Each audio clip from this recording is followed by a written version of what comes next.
Hello.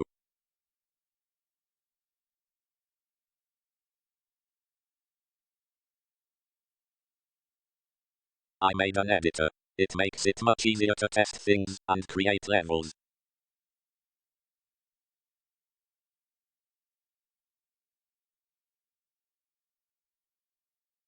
Hi.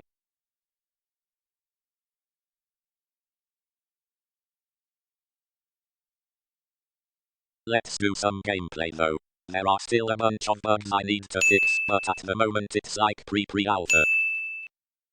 All the items in the game spin slowly to let you know they are collectible except for this ghost, and I have no idea why.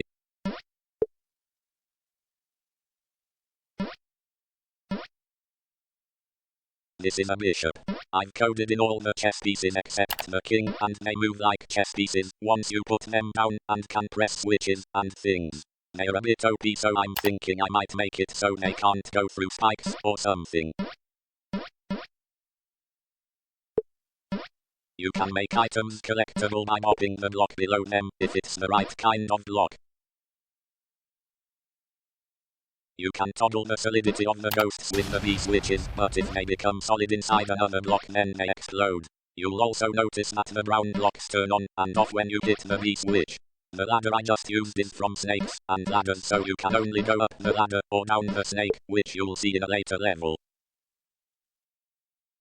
You have to drop the candlestick at the right time so that the firebar lights it.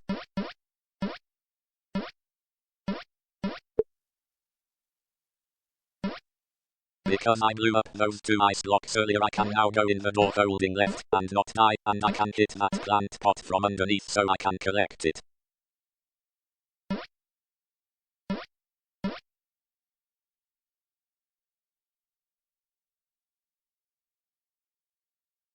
Hitting the OW block will blow up the munchers amongst other things.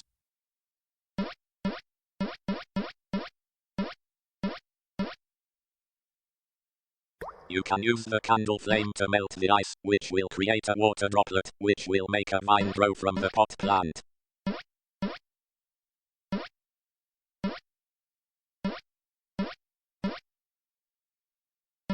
So now we can pass through the candlestick and beat the level.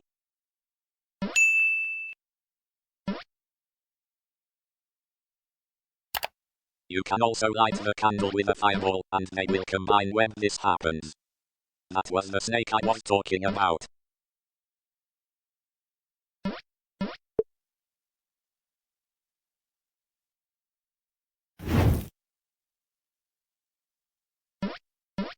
Sometimes the candle glow doesn't go away when you pick up the candle, so I need to fix that.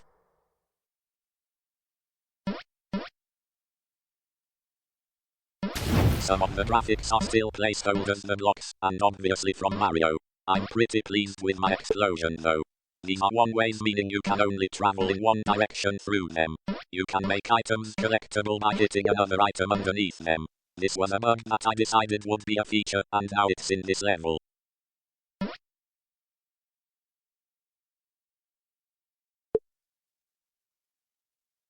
I'm thinking I might speed up the ghost. It only moves when you're not moving. Perhaps I'll add a duck and have it go faster if you're ducking or something.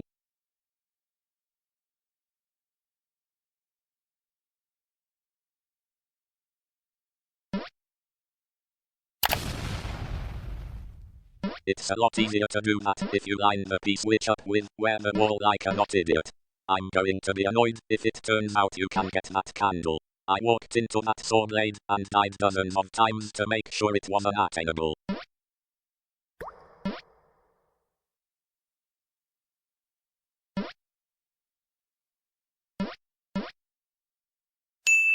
This is the level we were looking at in the editor at the start of the video.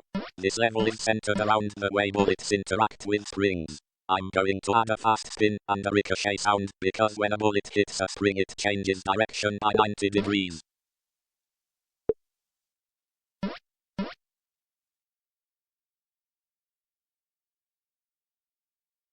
Now to be clear, we're not shooting through a solid wall here. We're just leaning around it with the gun or something. That'll be fixed, though it's hard to tell as I haven't done the animation frames yet, but I was holding up, which will make the player hold their arms up, and then I also pressed left to move the item from on top of me to in front of me. The game is supposed to move you back so you don't end up stuck inside the item, but sometimes it just shits itself and implants you in the wall half the screen away for some reason. Seriously though, as I've been making the game, I've been keeping certain bugs or unexpected behaviors because that's the stuff I really love about the Mario Maker one-screen puzzle levels that inspired this game. Nothing wrong with some weird physics IMO. Now we need to drop those 3 items in this gap so we can hit the stack of the items from underneath and make the top one spin.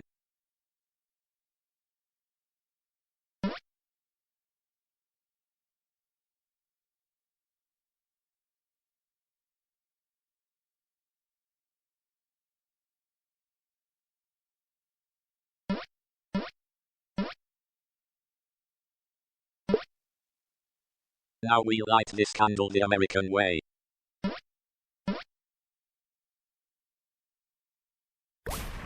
Ha ha ha.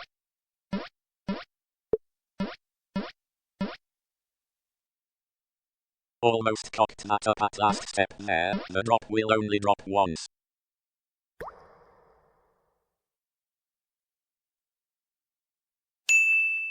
This is where I've been testing things, which is why it's messy. Thanks for watching my video.